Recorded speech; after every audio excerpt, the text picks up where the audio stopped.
はい、こんにちは。多聞丸のカンコレ、多聞丸です。本日は、工作館明石、護衛任務、こちらの方を、配信していこうと思います。いよいよ、3月も今日で最終の週となりましたね。日中もだいぶ暖かくなってきましたので、皆さんもね、上着を1枚減らして、生活してもいいような、そんな感じになってるのかなと思います。金谷さん、こんばんはです。今日もよろしくお願いします。今日は、この明石さんのね、活躍の回になるんですけども、大丈夫かとは思うんですけどもね。では、早速ね、任務の内容から、ご説明していきたいと思います。きつねぶどうさん、それにすくさんも、こんちゃす。先日いただいた画像もね、一応用意してありますので、今日の本当に最後の方にね、紹介させていただこうかなと思っていますので、よろしくお願いします。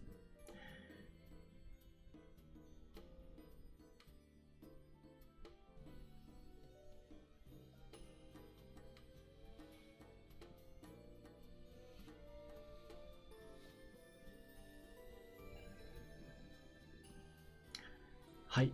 そうですね、金谷さん、イベントの案内がついに発表になりました。おそらく春のね、あたりの海域の海戦になるんじゃないかなと予想はしているんですが、まだ情報がね、全くない状態なので、そこら辺はあくまで想像のお話になってしまうんですけども、私的にも考えたところがあるので、後で、その辺はお話ししようかなと思います。それでは今日の作戦ですね。工作艦護衛任務、旗艦に工作艦明石、護衛の駆逐艦を3隻以上で、西油所地帯の沿岸、鎮守府近海航路、南西諸島近海、バシー海峡、東部オリオール海に展開。明石を護衛、同海域での作戦を成功させよ。期間にね、明石さんはもう完全に固定になって、あとは駆逐艦3隻と、あと自由枠という感じになります。あとは下のね、この4つの海域、プラス、1の6、鎮守府、近海航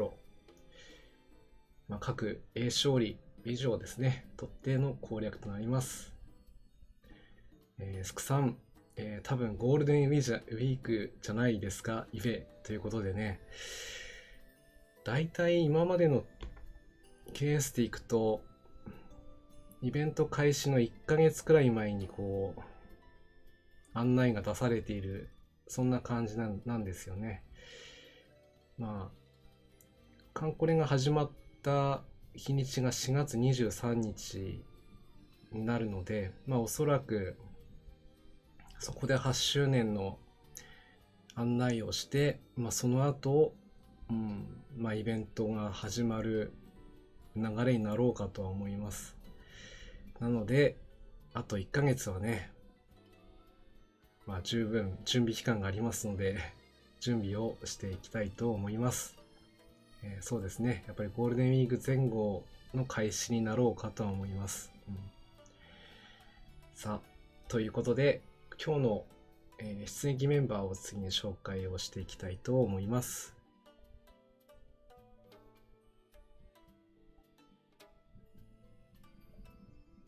はい、今日の出撃メンバーですが、明石さんは当然なんですけど、他に参加するメンバーとしては、航空母艦太陽、航空巡洋艦最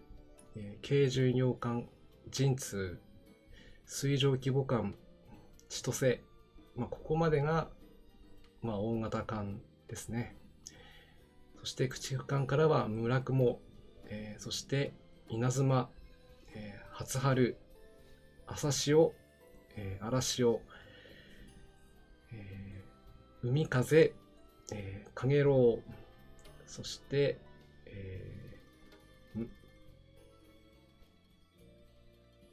名前がちょっとね、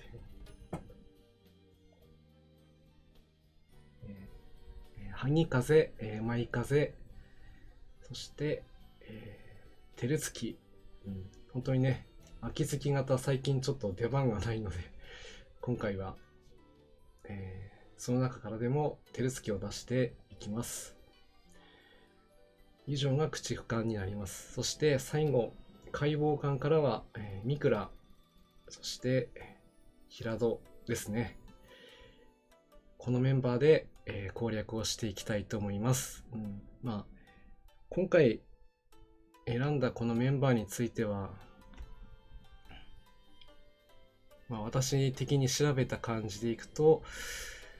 まあ、開戦当初、まあ、昭和17年のですね、まあ、明石さんが、まあ、修理をね担当した艦を中心にして、選んできております。スクさん、年替わりの移動でコロナ増やして、宣言出してからの、4月イベ5月でこっそり国とかその辺から文章を来てそうということでね、まあ今3月ですから、まあ普通というかね、まあ、決算時期というのもあるので、まあ、ここはどうしてもちょっと、動かさないといけないと。まあ、企業さんも大変でしょうからね。で、5月になって、もう一回X デーが来ちゃうかもしれないんですけど、まあ我々は我々でね、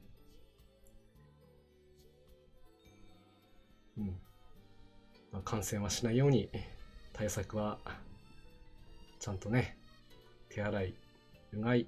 そしてマスク、ですね。はい。それでは最初の、声優樹女地帯のね、攻略の方に行きたいと思います。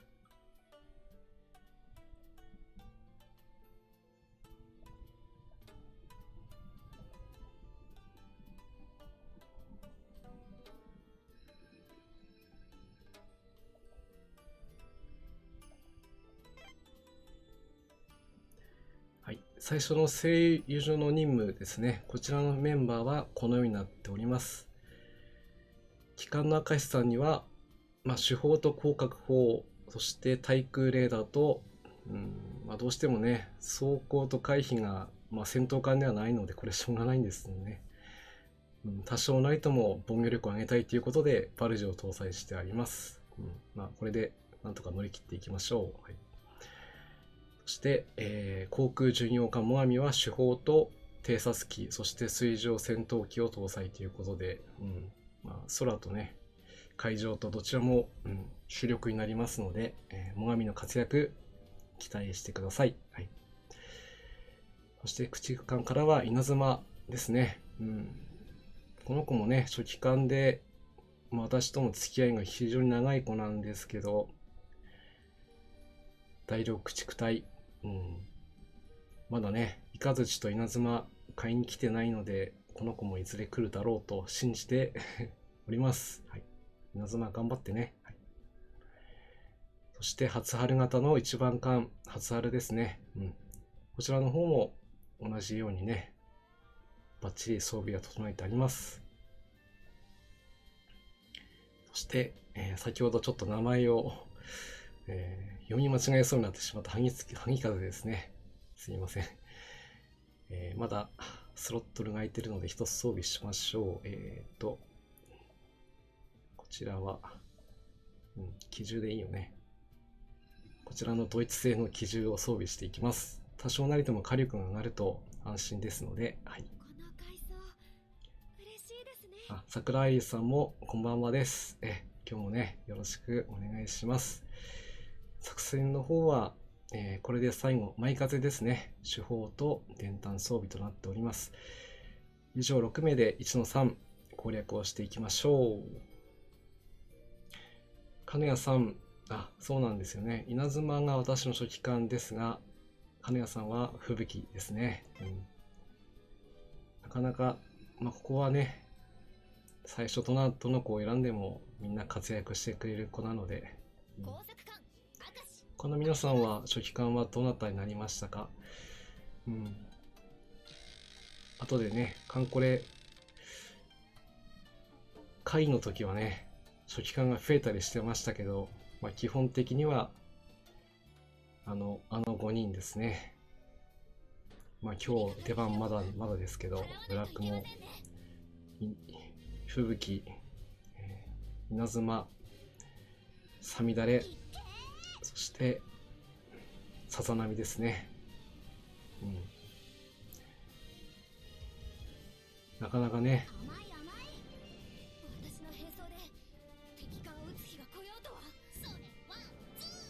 カンコレを始めるまではもう駆逐艦は全て同じ艦だというね認識でやっていた節もあったので、本当にここまでね詳しく、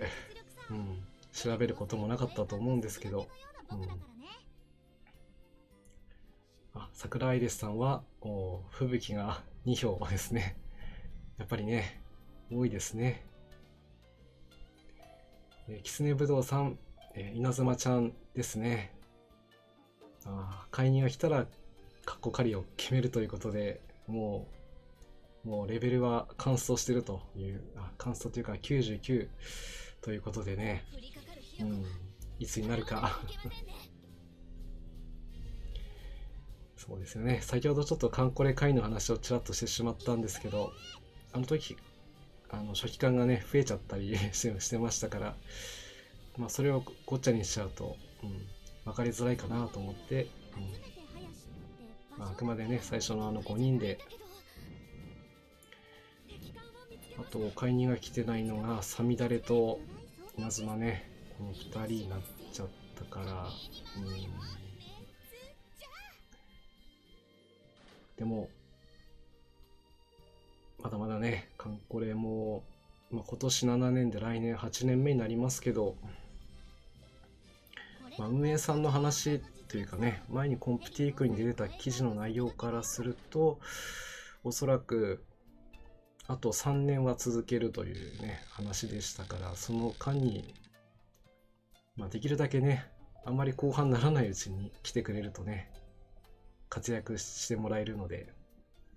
皆さんも嬉しくなりますからね、早めに実装してくれるといいと思います。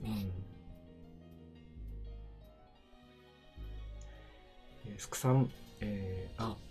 ピーター、あれですね。PSP ピータを壊すゲームソフトですね。あのゲームもね、1回は攻略して、それ以来、2周目をやろうと思ったところでちょっと止まっちゃってますからね。ただ、ブラウザーゲームと違って、ロムですから、ロムというかね、手元に残るゲームなので、もしカンコレがね、ゲームが終了してしまっても、カンコレ会があれば、そこまでの鑑別しかいないかもしれないんでしょうけど、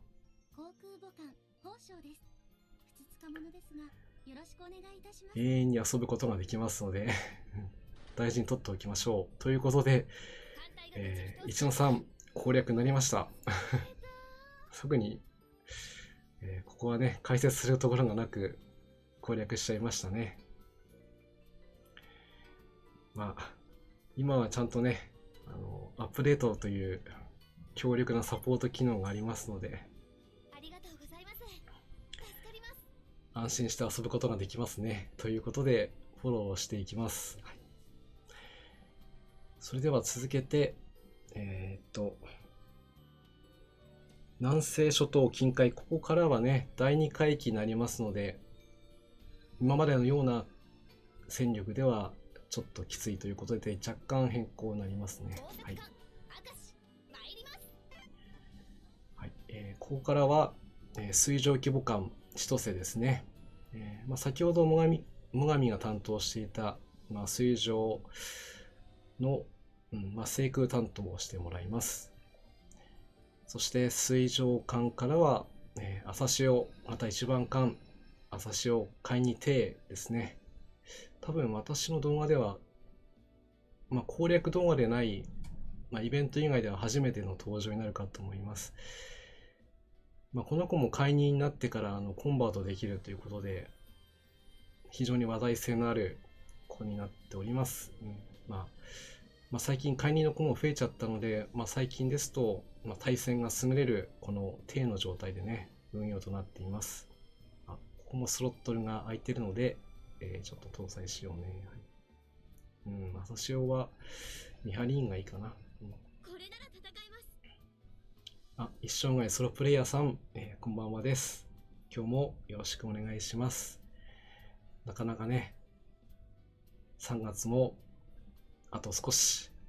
頑張っていきましょう。そして荒潮もね、お姉ちゃんと一緒でね、買いにが来て、もうグラフがね、ガラリと変わってしまったこの一人だとは思いますが、朝潮と比べると水上戦闘とあと、対空戦闘、こちらの方が強化されている。なので輸送船団の護衛としては、どちらかというと艦隊決戦ですね、こちらの方に重きを置いた子になるのかなと思います。そして、カゲロウ海にですね、もうほとんど駆逐艦はここはちょっとね、解任の子が多くなっちゃってますけども、主砲と電炭、カゲロウ型一番艦、解任が来て、火力も上がりましたし、装甲も雷装もね、若干対空はちょっとなっていうところもありますし、対戦もでも艦隊型駆逐艦の先駆けというか、完成形なのでね、十分活躍できるでしょう。主砲と電炭、そして、2ハリーンですね、装備していきます。そして海風、白津夕型、海白津夕型としてね、実装になっている子ですけどもね、この子も早いうちから解任が来てましたから、活躍している鎮守府も多いんじゃないかなと思います。特徴としては対空対戦ですね。護衛任務でしたらどこでも使える、それにダイハツも積むことができますので、どこでもね、イベント回帰で行くと、前段でも後段でも、どこでも器用に、姉妹艦のね、川風と一緒に、運用している感じですね。以上6名の出演費となります。ちょっとここからは回帰が手強くなってくるのでね。でも大丈夫でしょう。では早速行ってみたいと思います。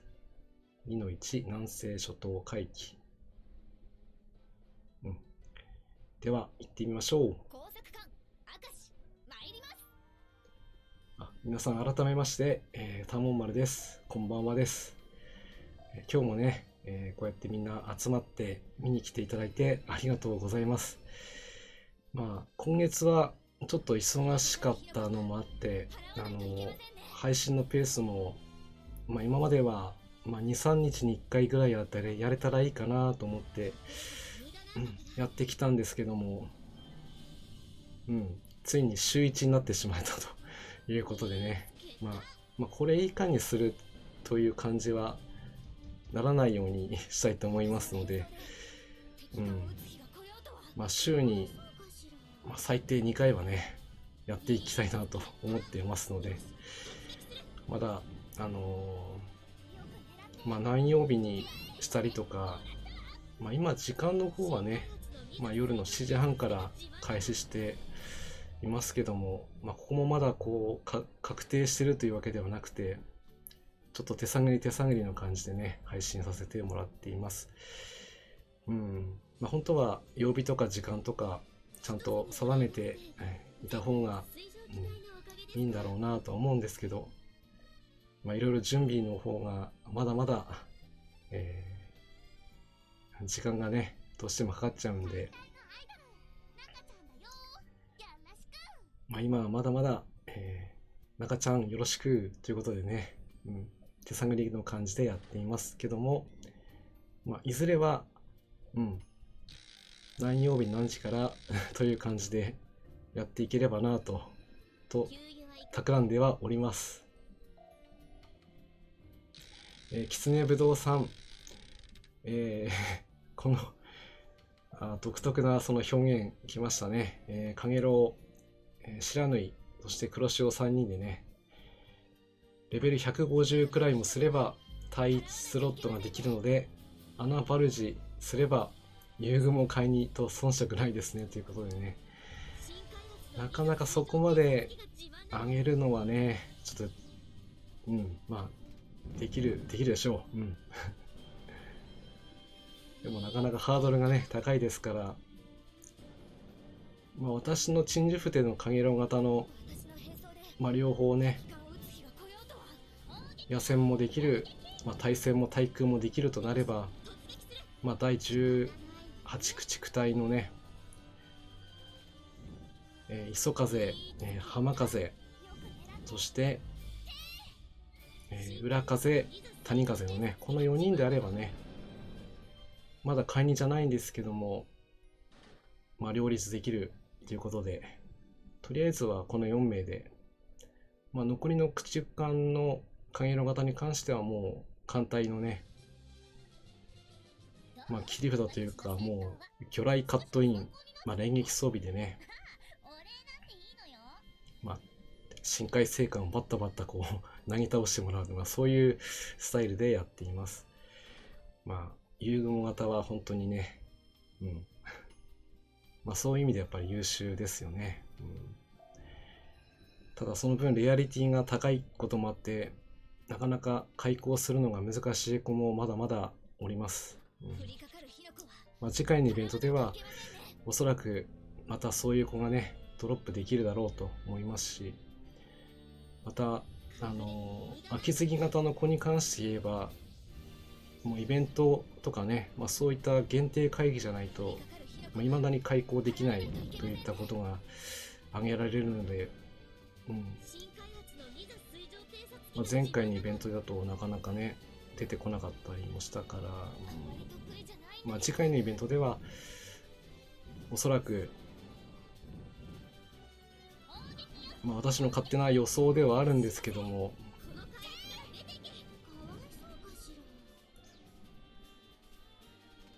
MO 作戦、その前段作戦であるつなぎ攻略作戦、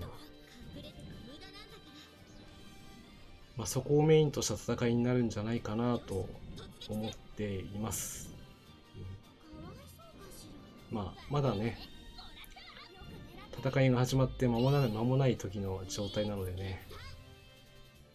いろいろ難しいところはあると思うんですけど、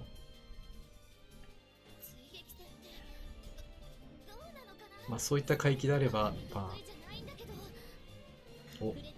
やってましたね。工作艦の火力で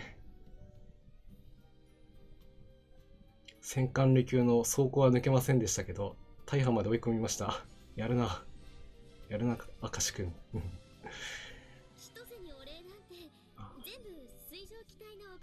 MVP は取れませんでしたけどね。でもちゃんとみんな無事に帰ってきたね。よしよし。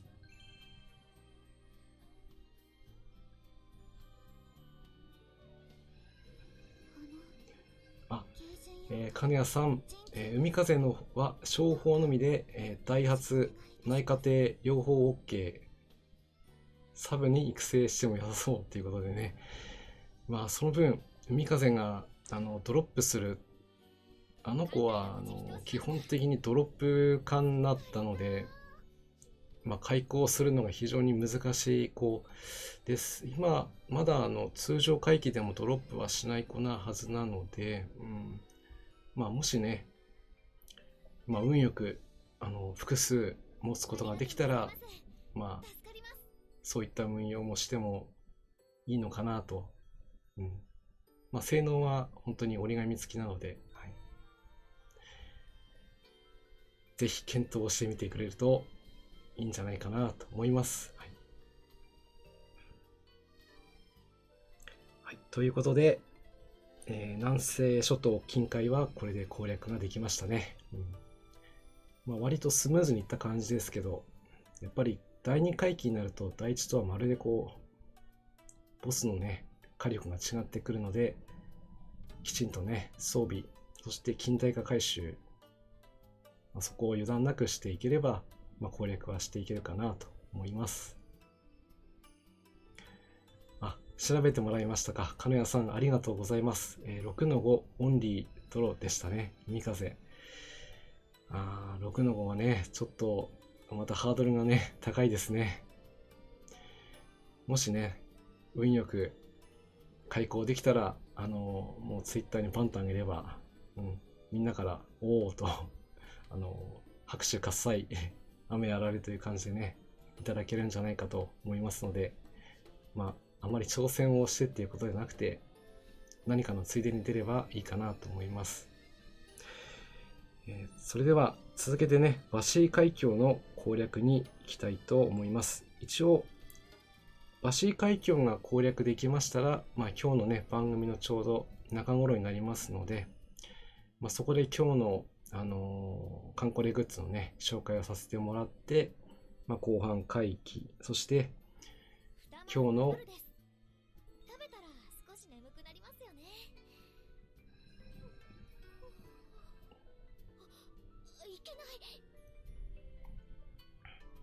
と言ってる間に8時になって、明石さんの時報が鳴りましたね。皆さんももう夕食終わってるだろう。夕食中の方もいるかもしれないんですけど、だいぶね、ゆっくりできる時間帯なのかなと思います。ゆっくり、見ていただければなと。私の方ではちゃんとね、指示を出していきたいと思いますので、それでは、続けていきたいですね。こちら。バシー海峡ですね。こちらに関しては、この編成にしたんですけども、ちゃんといけるかな。なんか空母を入れるといかなかったりする感じがするな。すいません。太陽をちょっと変えます。太陽だけは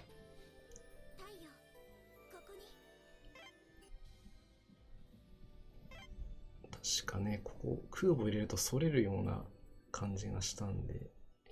ちゃんと調べてればいい話なんですけど、すいません。ここは、鎮痛3、に変更します。メンバーは明石さんと、千歳はそのままで、ダメだ。ダメだ。駆逐艦を入れないとダメ。駆逐艦解剖艦だから、ここは駆逐艦にしないとダメなんだ。危ない。任務達成できないということでね。ここを急遽変更しよう。誰がいい？よし、じゃあ村雲で行こう。村雲良い。はい。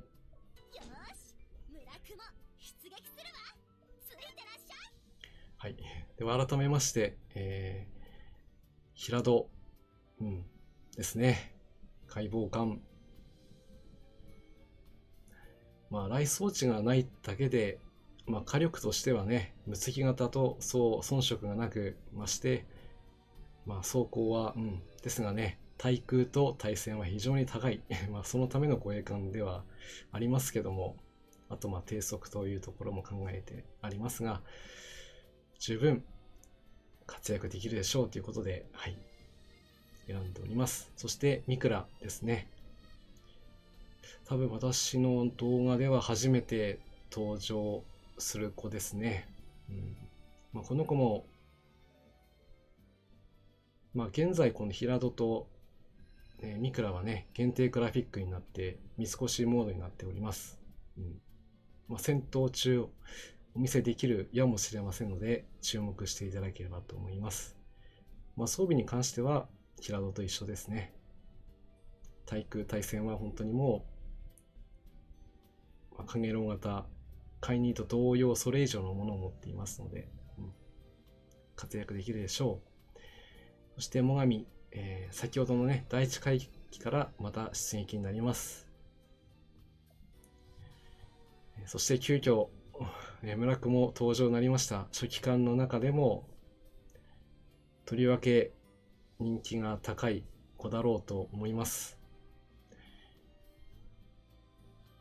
おそらくね初期間で選ばれた子も多いんじゃないかなと思いますけども、今日は、こちらの解禁ね出撃させていただきたいと思います。体感対戦値はちょっと、だけども対空はやっぱり艦隊型というかね、そちらの、吹雪型の、系譜というところを、受け継いでるのかななんて思いますね、ここはね。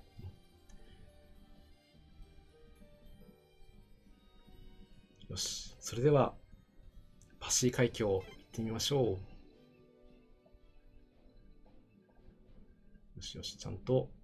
海域の方は大丈夫ですね。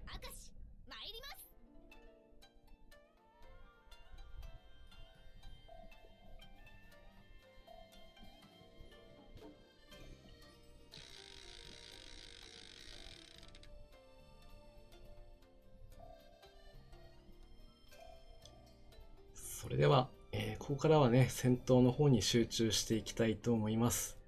では単獣陣で戦闘開始です。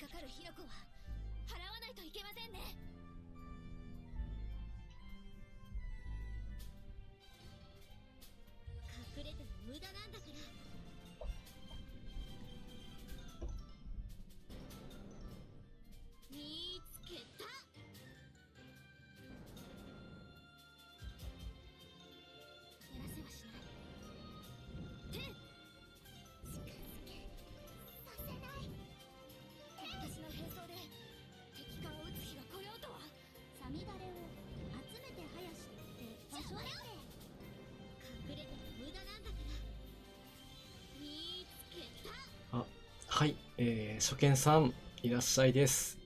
カレンのゲーム部屋さんとお読みすればよろしいでしょうか。いや本当にねこう数あるチャンネルの中から、タモン丸のカンコレ、タモン丸です、見に来ていただいてありがとうございます。任務とかね、イベントとかを、中心に、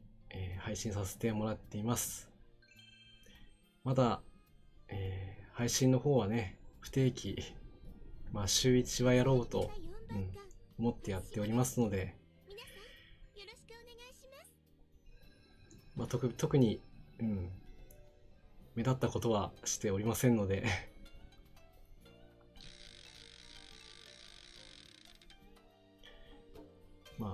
長くやってるというところは押していこうかなと思いますから、何かの参考になればと思います。またね他のリスナーさんからいろいろ情報をもらったりとか、それ以外の雑談等々をしておりますので、ゆっくり、最後までお付き合いいただけると嬉しいです。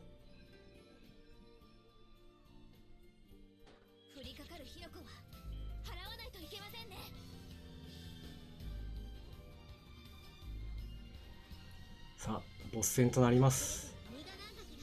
今日はあまり強めじゃない方が来てくれましたね。ここ強めが来るとかなりきついんですけど、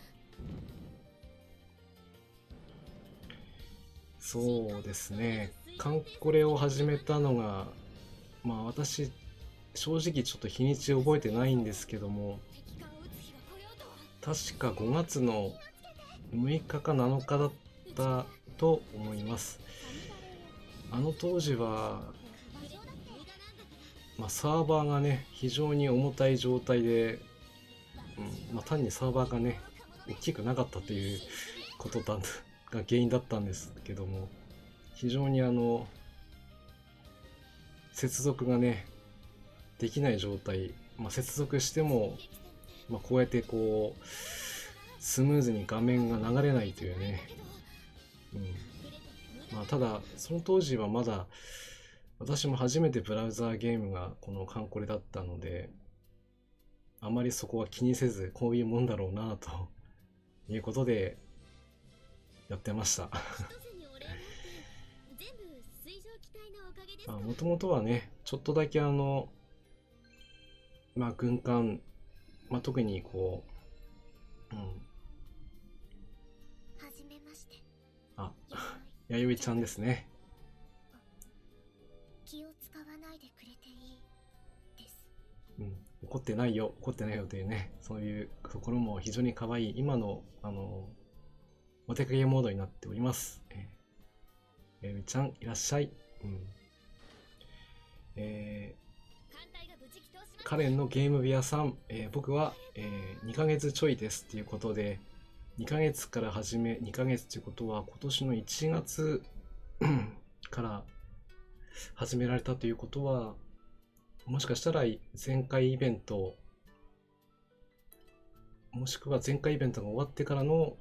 参加ということになるでしょうかね。いやー、よくこのカンコレってゲームをね、選んでもらったな。私がやってるわけじゃ、運営してるわけじゃないんですけども、本当に嬉しいですね。まだ、新規さん来てもらっているところがあるとね、嬉しいですよね、皆さん。ただね、ちょっとこのゲーム、なかなか1月10日ですね、着任されたんですね。他の、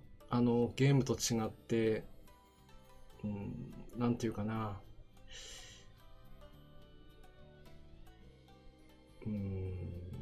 とにかく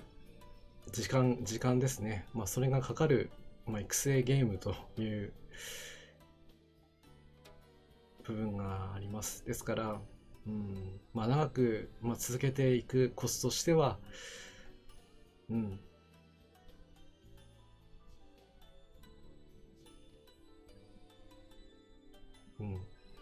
なんていうかな。桜井リスさん、最近弥生のドロップが多い気がしますっていうね。そうかもしれませんね。やっぱ季節的にも、弥生の季節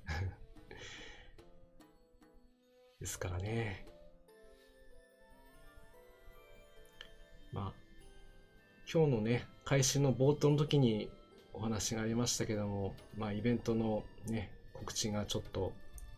ありましたから、特に備蓄に関して言えば、いくらあっても正直足りないくらい、なところがあるので、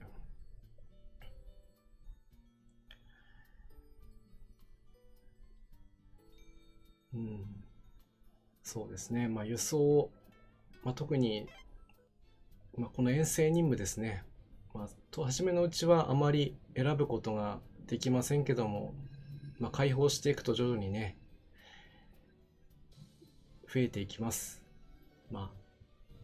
可能であれば、輸送船というかね、輸送の中心は駆逐艦になりますので、駆逐艦の子たちの、1の1で、レベリングついでに、キラ付けをしてもらって、こちらの海上護衛任務ですね、こちらの方を中心に集めてもらえれば、おそらく、自然回復量以上のね、資材は貯めるのは容易じゃないのかなと思います。バケツ、高速修復剤を集めるのがあれば、長距離練習航海ですね。こちらに、遠征に出すのもおすすめですけどね。ただこれやると、張り付いていないとできないので、そこがちょっとネックかなと思いますけどね。そうですね、弥生ちゃん。無月型の子たちはね、基本的に輸送にはすごい適している、と思いますので、ぜひね、輸送任務に達して、鍛えていきましょう。ということでね、ちょうど番組も半分まで来てしまいましたので、ちょっと任務の確認をしたいと思います。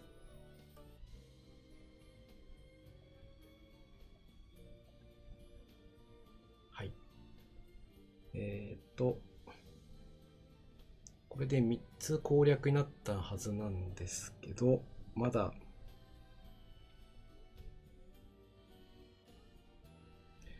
進行状況は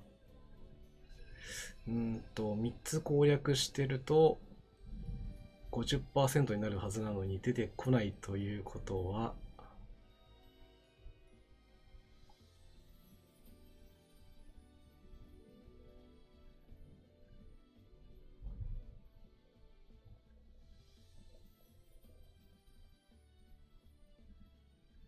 どこか間違えたかな。間違えちゃったかな。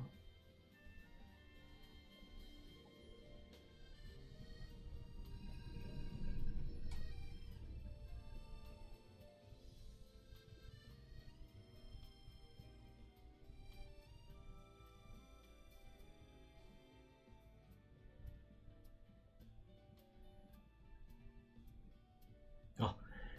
そうか。駆逐艦こらしまった。これ護衛艦、解剖艦はダメなんですね。すいません。ちょっと間違えましたね。パシリ海峡で平戸とミクラを使いたいがために、出しちゃいましたけど、ここ駆逐艦じゃないとダメだったんですね。はい。ということで、もう一回いきます。でもしょうがないですね。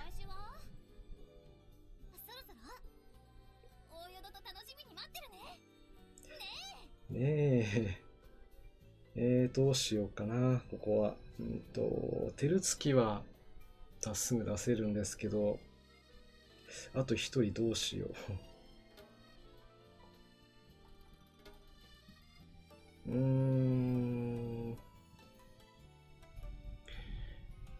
よし、ここは、朝潮とテルツキにします。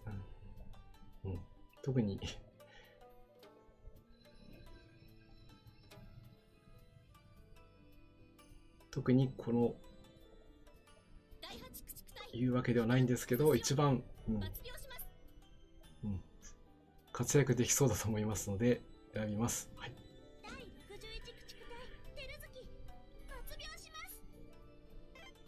はい、ここでね、急遽出番になりましたテルスキです。はい。この子に関して、言えることはね、防空正規、防空駆逐艦、なんですけど、この子の模したね、駆逐艦の深海生還はもはや駆逐艦ではなかったというね、その当時のイベントのお話をすると、あまり良くないコメントしか浮かばないので、このくらいにしておきたいと思うんですけども、そこはね、皆さんお察ししていただければと思います。はい。ということで、このメンバーでもう一度、バシリ海峡行きます。いやいや、ちゃんと作戦読んでるのに読んでないな。バシリ海峡は私の中ではどうしても解剖艦を使いたいというね、ものがあって出しちゃったんだよな。でもしょうがないな。でも早く気づいてよかったです。全部終わってから気づいていれば、全く時間がね、過ぎちゃいますからね。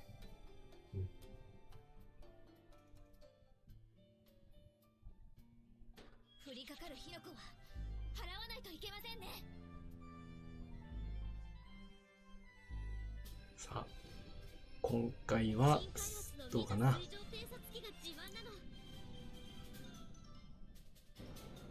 相手は単獣人ですからね、ちょっとした油断で持ってかれますよ。気をつけましょう。私の並走で敵艦を撃つ日が来ようとすねぶどうさん、秋月型、早速ね、チェックいただいてありがとうございます。まあ、連動の方がね、ある程度高くなってくると、ある程度と言いますか、まあちょっとね、だいぶ高くなってくると、まあ、対空戦と、まあ、先制対戦とね、まあ、両方することが、まあ、可能になるということでね。これが航空巡洋艦の実力さ。まあ、ヘリ搭載護衛艦の先駆けのような僕だからね。まあ、それもね、最近はユーグモ型の子がそれをできるようになっちゃってるんで、だいぶ、だいぶね、サミダレって言います。あ、と言ってる時に、サミダレちゃんが来ちゃったね。今日は初期間の中でサミダレとさざ波はちょっと出番がないのですけどね。まあ、この子もね、非常に人気のある子で、初期間に選ばれた方も多いんじゃないかなと思います。サミダレ忘れてませんよ。ちゃんと機会を設けますので、よろしくね。本当にね、最近と言いますか、まあ、連合艦隊の使用上、まあ、通常回帰ですとね、ちょっと出番がなかったりする子でも、まあ、輸送連合艦隊とかね、なりますと、まあ、道中がね、結構、対空戦が多かったり、あとはね、潜水艦が多くて対戦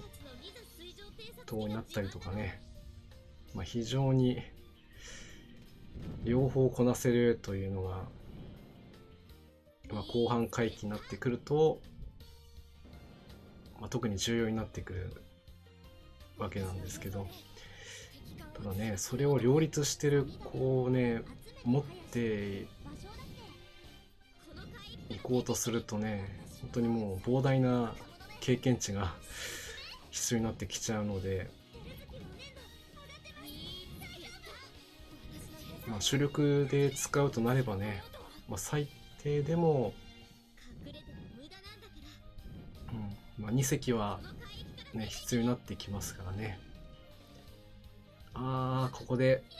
中破してしまった。まあ、一応軽巡洋艦であればそこまで連度を上げなくても、まあ、両立することは可能なんですけども、ただ出撃させられる数がね、軽巡の場合は輸送連合艦隊の場合でも最高2隻までと決まってますから、そこら辺がちょっとね、戦力の扱いが難しいところではありますね。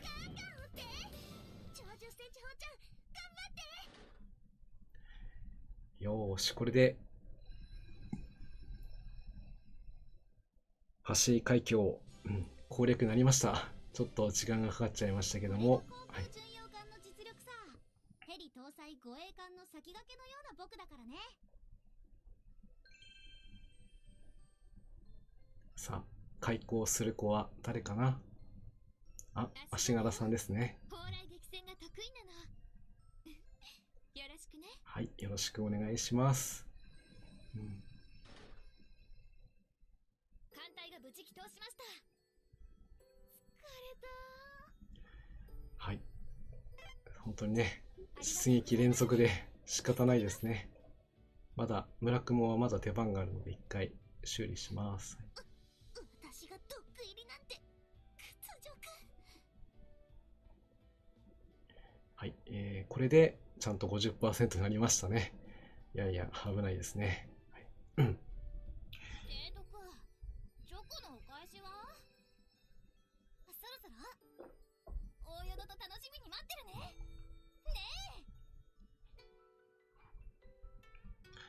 はい、それではね、前半がこれで終了となりましたので、今日の、カンコレのね、グッズ紹介のコーナーいきたいと思います。ちょっと用意しますので、少々お待ちください。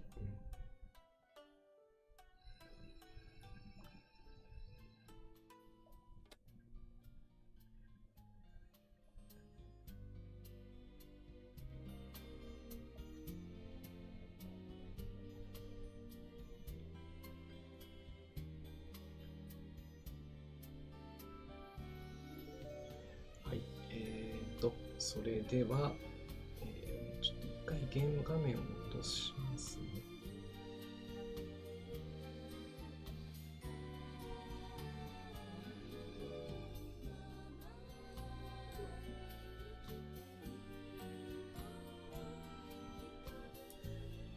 はい、今日の、カンコレグッズの紹介はですね、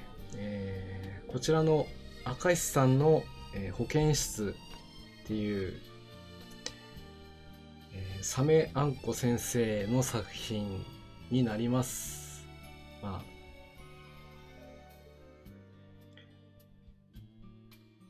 ざっくりね、中身に関しては、あまり触れないようにして紹介していこうかなと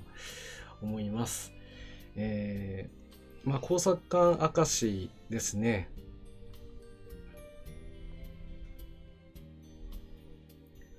館名は、兵庫県のね、明石市の景勝地明石の裏にちなむそうですね。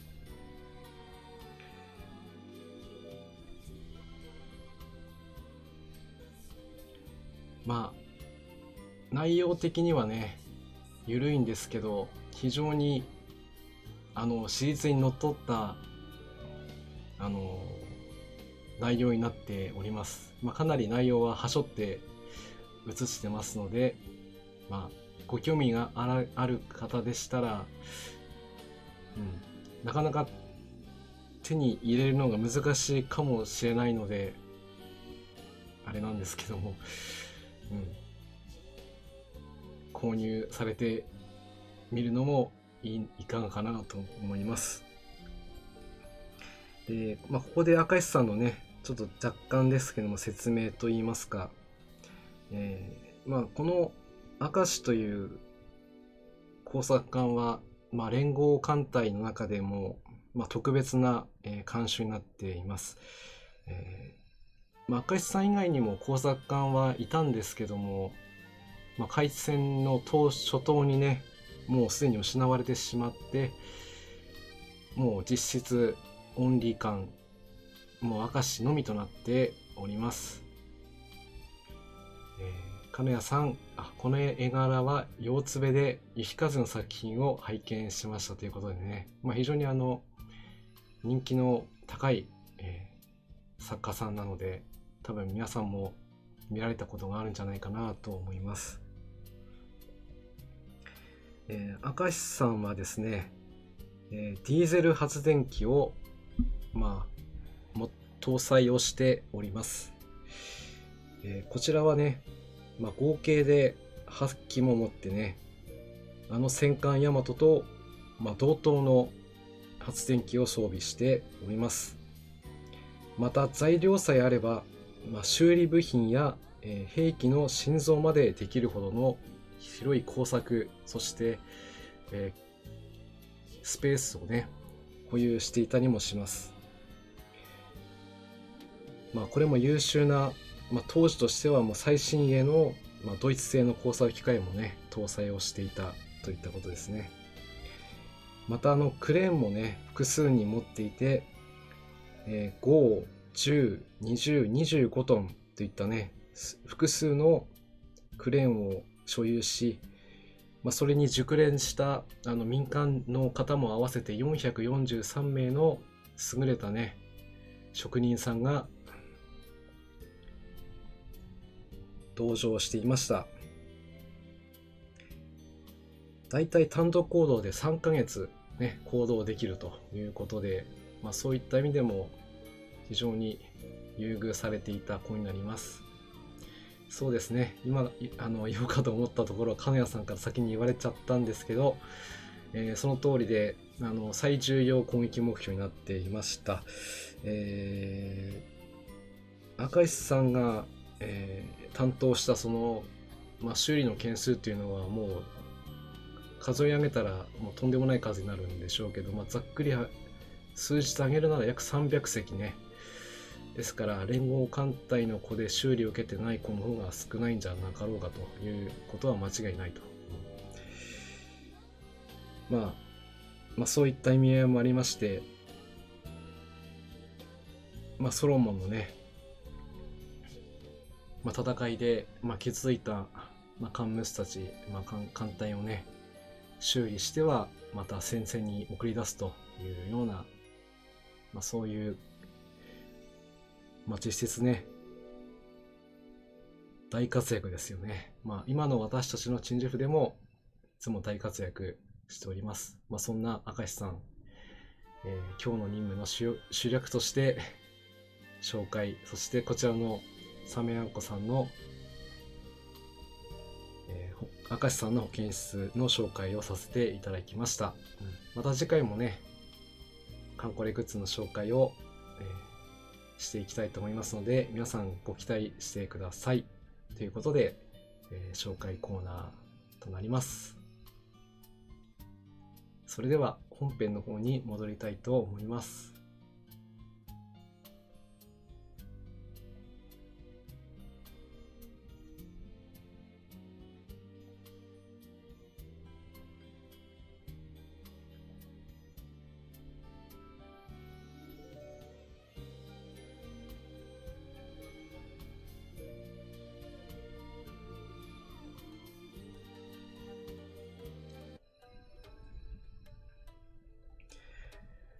はい、それでは続けて東部お料理会ですね。大体毎回ここに来てる気ますね。間違いなく来てますね。行ってみたいと思います。ここでついに登場ですね。神通さんの装備がね、ちょっとおかしいんじゃないかなと思われる方もいらっしゃるかと思いますが、単焦灯は外せないということで、火力、内装、強いということでね、この編成で行ってみたいと思います。ちょっとね、制空がないので、ちょっと怖いんですけど、なんとか切り抜けることを期待していきましょう。よしよし。はい。さあ、行ってみましょう。ここからはね、また戦闘パートとなります。今日は上の方に行きましたか。となると道中参戦、厳しそうだな。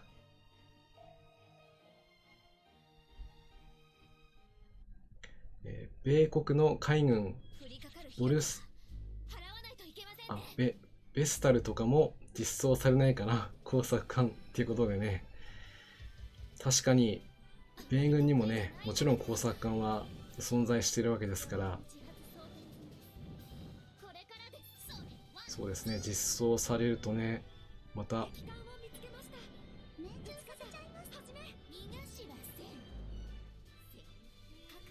新たなね、新たな魔改造されたものが出来上がってしまうんじゃないかと、ちょっと内心不安な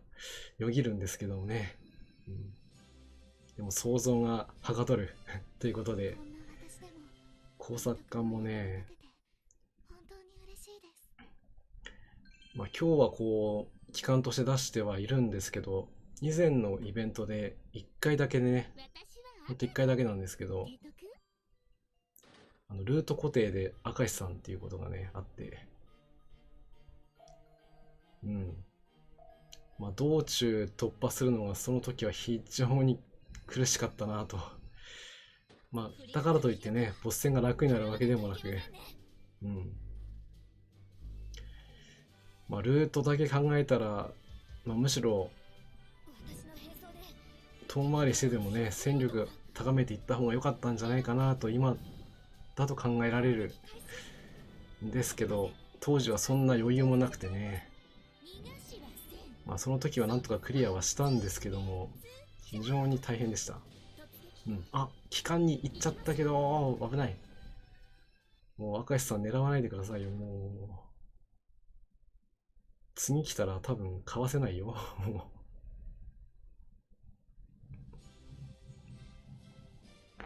んな私でも提督のお役に立てて本当に嬉しいです。そうですね。やっぱりこうね、裏方とかが好きな方も多いかと思います。うん、私が鳥海です。よろしくです。はい、鳥海さん、よろしくお願いします。うん、まあ、実際のこう戦闘をするね、花形的な、まあ、カンムスはもちろん、まあ、スポットライトをね、浴びることはありますけども、まあ、特にこの、まあ、艦隊コレクションっていうカンコレに関して言えば、戦闘をするね、その以前の問題で、まあ、資源の輸送であったり、まあ、装備の開発であったり、まあ、あとは、まあ、任務のね、攻略などなど、うん、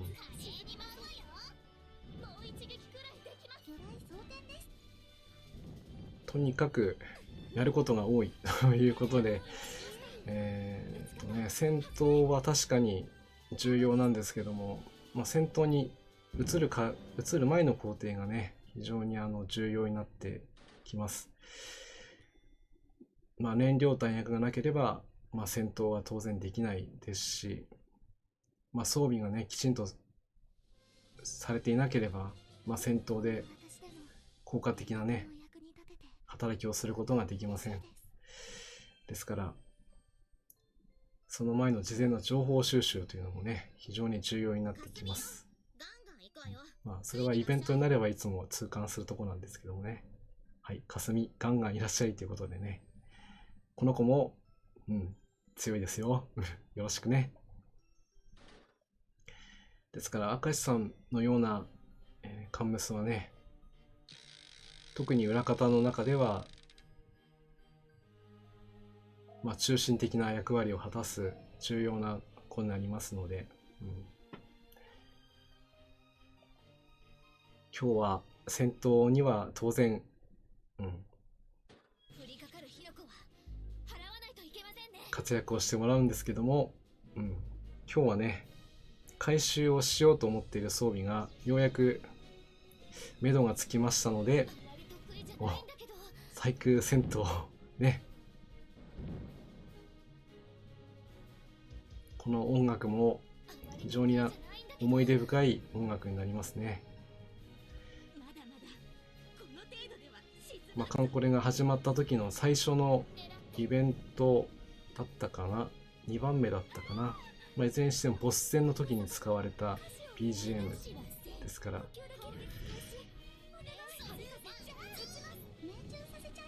この音楽を聴くと、まあ、当時の、うん、戦いをあまりこう思い出したくもないきつい戦いをね、思い出させてくれる音楽ですね。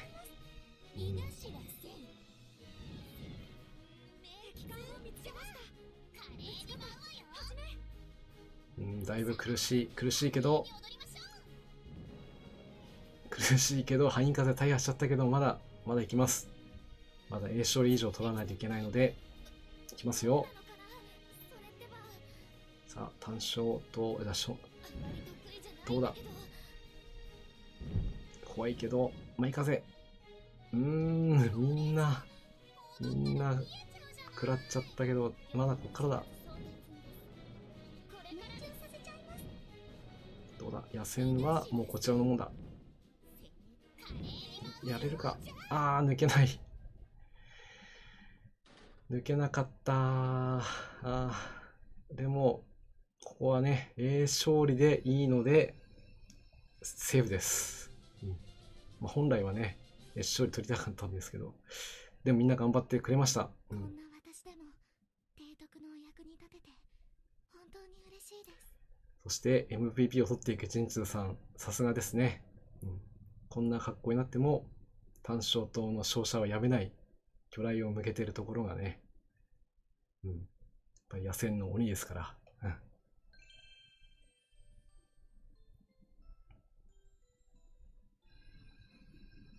じめまして、利根型2番艦ちくまと申します。はい、ちくまさんよろしくね。無事祈祷しました。疲れた。さあ、やっぱ疲れますよね。こういう戦いですとね。でも、これでようやく 80% ということで、ここは多めに見てくださいということで、よし、なんとか、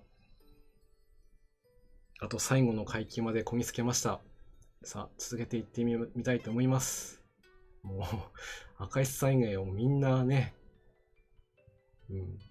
中大破してしまいましたけども、まあ皆さんも特にお分かりでしょうけども、中大破になってしまうと応急処理ができませんので、ちゃんとね、ドックに入れましょうということになります。消破以下の状態で、こちらの赤石さんにね、特に装備してなくても修理はできるんですけど、こちらの鑑定修理施設を4つ装備することで、最大5隻のカンムスをね、同時に修理することができるという、非常に優秀な性能を持っております。こちらの方も、いつも活躍させてもらってるんでね。キツネブドウさん、CAP 開放されて初めてのイベントになる次のイベントが怖いです。工作戦はいつもね、斜め上の強化をされてくるので、今となっては、何が来てももう驚かないぞという気持ちでやってるんですけど、確かにね、新兵器が搭載されて、導入されるシステムもね、導入されると思われれば、や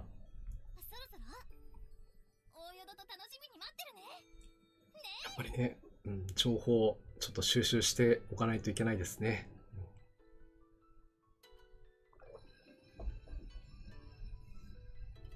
はい。それでは、今日最後ですね。新宿近海航路の出撃に行きたいと思います。出撃メンバーの方は、先ほどもう出ちゃいましたけども、照月ですね。はい。そして、今日3回目の千歳さんと出番と、嵐尾、そして先ほどね、急遽出番になりました村久保ということになっています。特に特別装備に関しては、道中潜水艦が出てきたりもするので、照月だけは対戦装備をしていますけど、あとは、対空と水上戦闘、こちらの方をメインにしております。よし、それでは行ってみましょう。1の6ね。ここまだね、今月終わってないんですよね。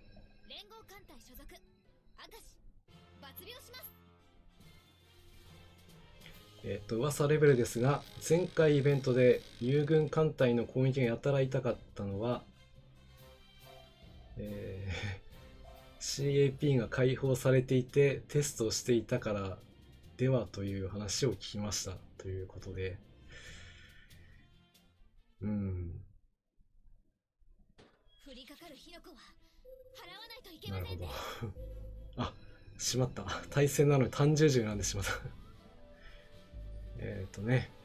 こういうことをしては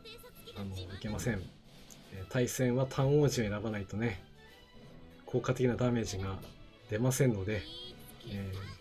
皆さんもね、こういう間違いをしないようにしましょう。はい。まだまだね、実際にこう表示されているステータスも確かに重要なんですけども、他のゲームでも言えることなんですけどもね、マスクデータ、表示されていないね、各種データがあるわけなんですけどもね、そこがやっぱりね、解析されてきてはいるんですけど、まだまだね、不明な点も数多くあるためにね、今回新しく、実装された装備もそうなんですけども、それに関連する装備のね、威力がどれほどのものなのかっていうのがね、まだまだわからないんですよね。なんとなく、これは強いな、これは弱いなと。それくらいのイメージで、その装備がなければ必ず勝てないとかね、そういったことではないですから、代用はできるわけなんで、ですから重要なのは、やはり、その敵艦隊の編成と、その装備ですね。特に、この子の名前出すとね、荒れるんで、防空巡洋艦ね、この子が出てくると、艦隊の防御力が、対空防御力がね、固定的に高くなってしまうという、そういう仕様らしいんですね。ですから、開幕でその子をね、排除しても、その防空能力は健在ということらしいので、ですからもうそれはもう諦めるしかないかなと。もうそこに存在するだけで艦隊のね、こちらの損害はもう避けられないということになるので、対策としてはもう少なくともこちらの艦隊の戦闘能力が低下しても叩けるだけの弾撃力で叩くしかないと。分かりやすく言うと、空爆か本撃で叩き割るしかないと。それが一番正しい選択ですね。そこで重要になってくるのは、やはり装備の面でいくと、回収値でもあるんですけども、先ほどもちょっと話しました、表示されていないデータで、命中率というね、こちらに関してはもう連度を上げるか、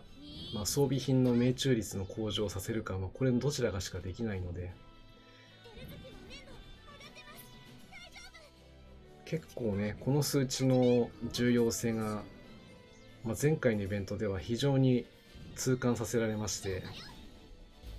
とにかく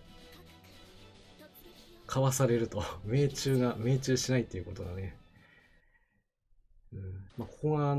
私の艦隊の弱点というか、よくね、最高難易度でもこうさらっとクリアされる提督の方ですと、やっぱりね、そこら辺が非常に高い、ですから、そこは非常に勉強させてもらっています。そうですね。つまり最後ははい、物理が全てを解決するではないんですけども、やはり火力がね、必要になってきます。ですから皆さんも、どうしてもね、突破できない海域とかが出てくると思います。今後ね、イベントでも多分私もしょっちゅう壁にぶち当たってますので、その時は、その日のうちにクリアしようと思う気持ちは確かに大事なんですけども、そこは一旦ね、お茶でも、お酒でもいいんですけども、一旦、飲み物を飲んで落ち着いてから、今日はやめようとそして、情報を集めて、なるほど、これは勝てないなということを実感した上で、じゃあどうすれば勝てるのかと。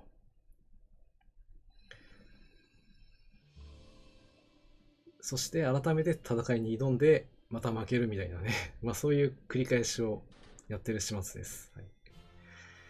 やー、よかった。初戦、対戦やってしまった時はどうなるかと思いましたけども、なんとか攻略なりましたね。みんなありがとう危うかったな。隊が無事帰投しました。疲れた。そうですね。ロマンで越えられない物理の壁はありますからね。まあそれで挫折というか頓挫してしまうということは、このゲームでは存在しておりますので、ですからね、まあ、そういったところはあまり深く考えずにやれることをやりましょうね、あまり縛りとかは私はお勧めしませんので、とにかく、勝てるのであれば何をしても OK というわけではないんですけども、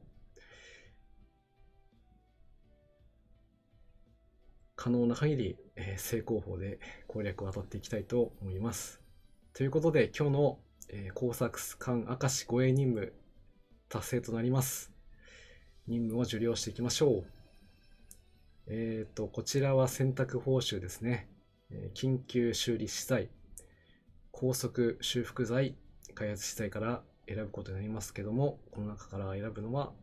緊急修理資材を選ばせていただきます。燃料600、鋼材600、そして、洋上補給、ね、早水妖精さんがまた燃料を持ってきてくれました。輸送は大事。そして緊急修理資材を2個ですね。ということでね、まだね、桃の節句終わってません。ということで、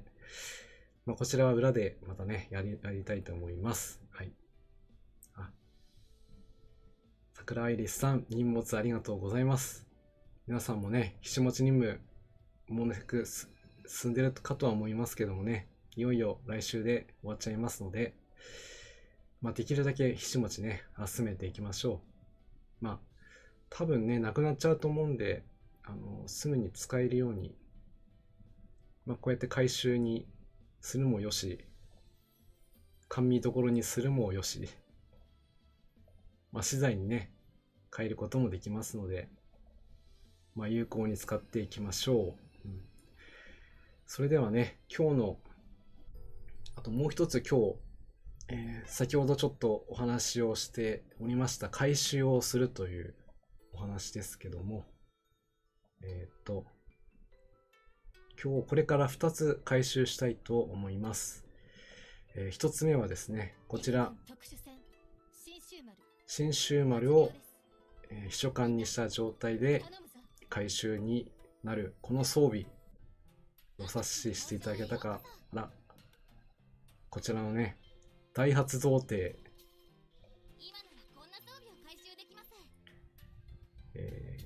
こちらのマックスを回収するのに、このね、陸戦隊が必要になるためにちょっと前回できなかったんですけども、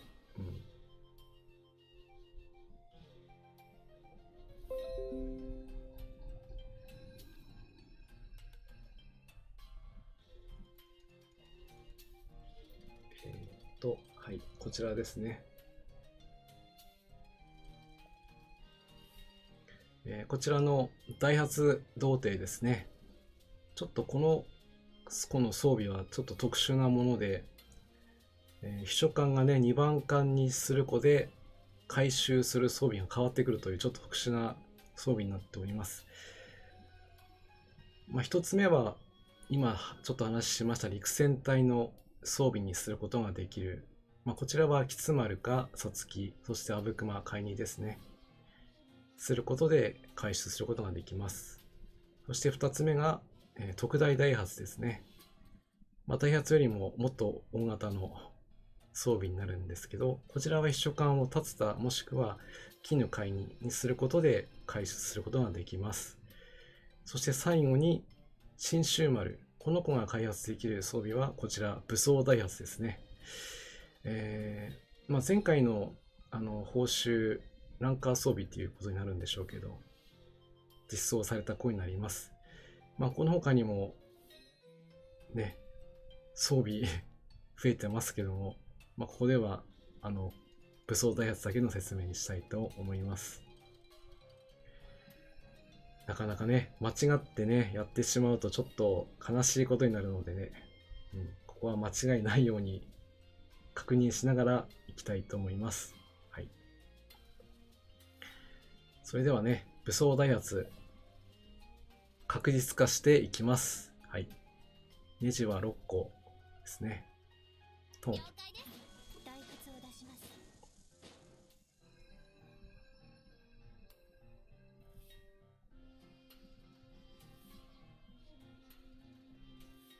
いい感じですね。回収成功です。はい。ということでね、武装ダイハツ完成となります。まあ、次回のイベントで活躍するのか、さたまた分かりませんけども、これでようやくね、一つ、また戦力が増えました。よろしくね、武装ダイハツ妖精くん。はい。なので、早速、ロックしますね。これは忘れるとね、大変なことになっちゃうんで、はい。武装ダイハツですね。まあ一応装備として、まあステータスがあるみたいですね。火力と対空命中、そして新春までに装備することで火力対空回避のボーナスがつくということですね。図鑑ナンバーでいくと409になるのか。なかなか使い勝手がいいのかどうかは分かりませんけどもね。ダイハツ童貞略してダイハツ、輸送船からの揚陸作戦や上陸作戦に用いた現代でいうところの水上用船艇です。まあね、これで今まで使っていたダイハツにさらにこう強化が図られたということで、なんかすごいやっつけ感漂う装備の内訳ですけども、まあ PT 対策とかね、いろいろできそうな感じもするので、こちらの新武装団体ですね。妖精さんたちに頑張ってもらいましょう。はい。そして今日はもう一つですね、回収をしたいと思います。今日はね、そのもう一つの子は、もう一つこっちか。はい。今日のはこちらですね。ちょっと装備がね、まだ未知数がちょっと随分ある子なんですけども、かの科学の国で開発された数多く量産運用された総発爆撃機ですね。DO17Z2、こちらの回収をしたいと思います。秘書官は今日は土曜日なのでビスマルクですね。この子に出てもらいましょう。行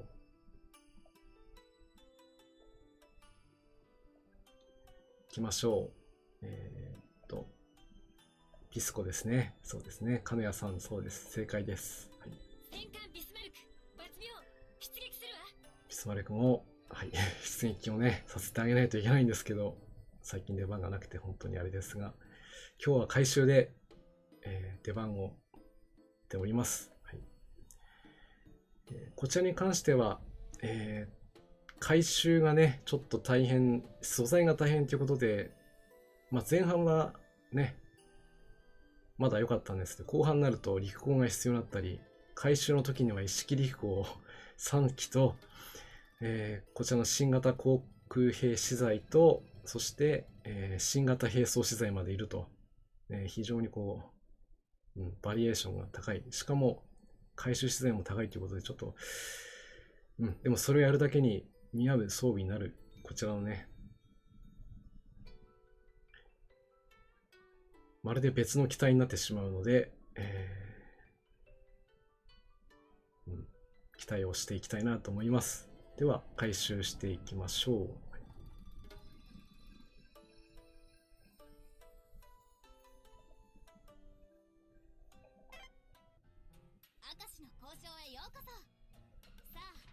はい、それではね、虎の子の一式陸港もこれで全部使うことになりますので、必ず確実化していきます。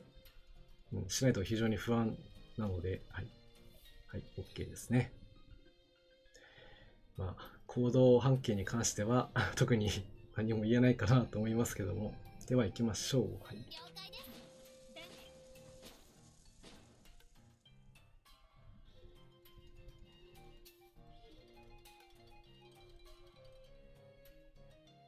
いい感じですね。回収成功です。はい。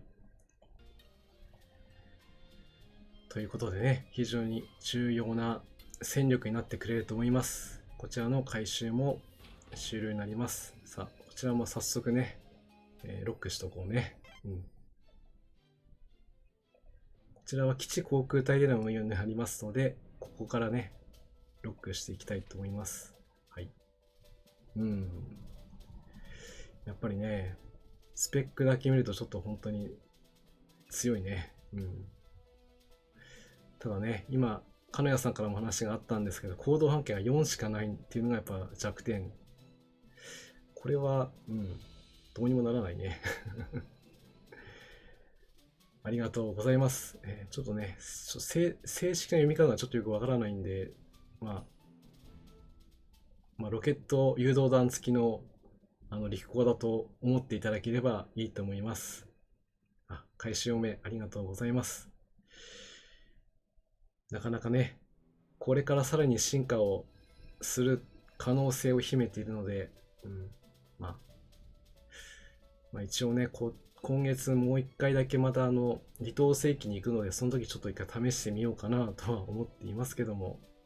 またその時に紹介をできればいいなと思います。ということで、いよいよ今日もね、最後のコーナーを残すのみとなりました。では、今日最後のコーナーの方に行きたいと思います。今日は何の日ということでね、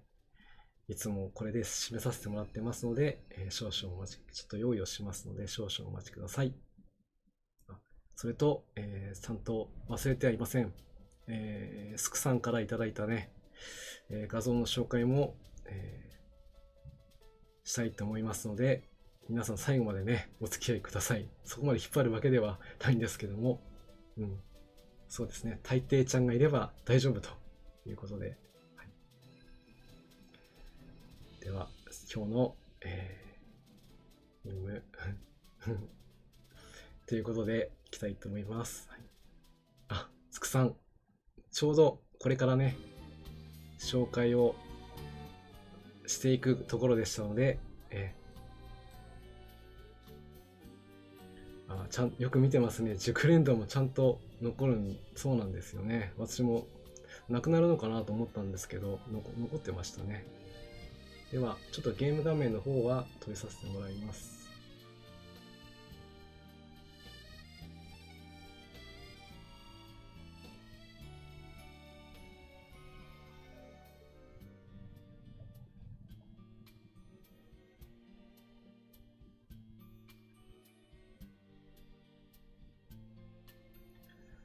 はい、では今日の何の日コーナーですね。ですね、ちょっとこれだけだと何のことが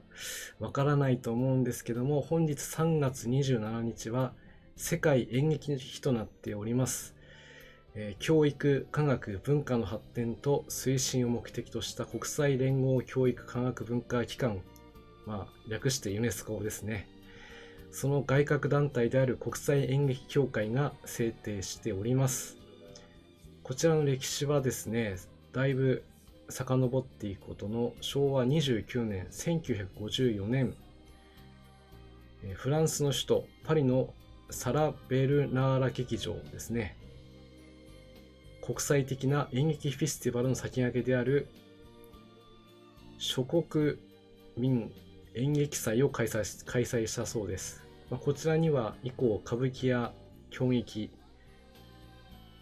ベルリナーアンサンブルやモスクワ芸術座など世界各国のね演劇を紹介しているそうです。そこからさらに、時を重ねて、1961年の昭和36年オーストリアの首都ウィーンで行われた総会で、世界の舞台人が舞台の芸術への思いを共有する日という提案があり、世界演劇の日が制定がされました。その翌年の1962年、昭和37年にパリで開催されたシアター・オブ・ネーションズの初日であったのが3月27日、今日ですね。世界演劇の日の第1回イベントが行われて、初めてのメッセージが発信されたそうです。こちらに関しては、この日に世界の国々が芸術、舞台の芸術を通して平和を願う日とし、この日の前後に記念イベントが開催されているということで、演劇とね、この平和ということをテーマにして、著名な作家の、芸術家の方が、コメントを残されているということなので、私もちょっと知らなかったので、もしご興味がある方でしたら、今日おそらく超有名な人がね、メッセージを発信していたりするのかなと思いまして、今日は、こちらの世界演劇の日ということで紹介させていただきました。なかなか今こういう状態なので、映画館に行くのはなんとかセーフな感じもなってきましたけども、劇場に行くというとね、なかなかハードルがまた上がっちゃうといったことも感じられますが、でもこういった芸術は、残していかなければならない大切なものだと思いますので、もし協力できることがあれば私もしていきたいなと思っております。はい、ということで、今日の何の日紹介させていただきました。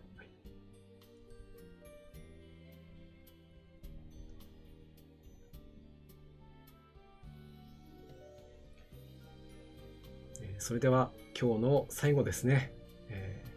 こちらのいただいた画像の方の紹介をさせていただきたいと思います。はい。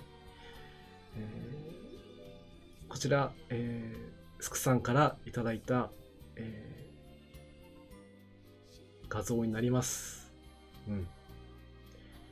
真ん中に写っている子は、風雲ですね。間違いなく風雲です。そして、向かって右側に写っているのが、飛龍。そして向かって左手に写っている方は、某龍が如くのあの方だろうと思います。今はこの時期ですから、卒業シーズンということでね、ツイッターのフォロワーさんの中にも、卒業しましたっていうことでね、就職しましたっていう方もいらっしゃって、やっぱりね、この時期は新たな門で出会い、出発のね、大事な、月になります。こういうね、大事な月は、こういった、このちょっと見切れてる後ろのところは特に、触れないようにして、スクさんにね、せっかくいただいたんですから仕方ないねということで、こういう、紹介方になりましたけども、させていただきました。ということで今日も最後まで、お付き合いいただきましてありがとうございます。タモン丸のカンコレ、タモン丸です。いつもね、お願いばっかりですけども、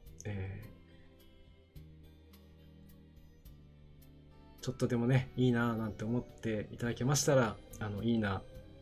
高評価ですね、押していただいて、合わせて、チャンネル登録もお願いします。ということで、させていただければということを申しましてね、今日は終わりたいと思います。マジで、学校に極道なんてできなんだよなっていう、これはあくまでね、想像していることなんでなかなかね、仕方ないんですけどもね。空母93、どうもこんばんはです。そして皆さんお疲れ様でした。次回は来週のね、火曜日がアップデートの日ということがありますので、これが終わってからの配信をしたいと思いますので、ちょっと題名の方はまだ決めていませんので、次回も多分このくらいの時間で配信をしたいと思います。今日も最後までお付き合いいただきましてありがとうございました。またこの